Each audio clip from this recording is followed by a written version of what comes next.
আসসালামু আলাইকুম, সবাইকে আবারও স্বাগতম আমার মাছ চাষের প্র্যাকটিক্যাল ও কলা কৌশল চ্যানেল থেকে। একটু আগে আপনাদের বলেছিলাম যে পুকুরে অতিরিক্ত শ্যাওলা জন্মালে কী করতে হবে, তা আমরা পর্ব 2-তে আলোচনা করেছি। বলেছিলাম যে দেখাবো যে আমরা কিভাবে মেশিন দিয়ে পানি দিই। তা আমরা সারা রাত পানি দিয়েছি, এখন সকাল 7:30 বাজে আমরা আবার পানি দিচ্ছি পানিটাকে আরও ফ্রেশ করার জন্য। আপনারা দেখেন,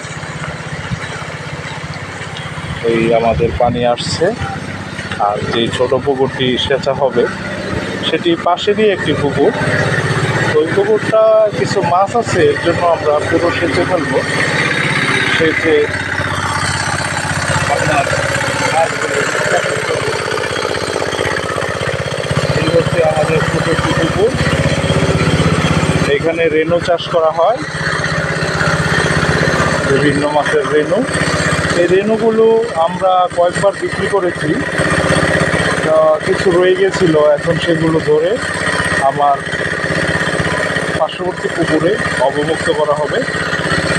আপনাদের ইনশাল্লাহ এই মাছ ধরার দৃশ্য আমি মাছ অবমুক্ত করার দৃশ্য আমি আপনাদের দেখাতে চেষ্টা করব।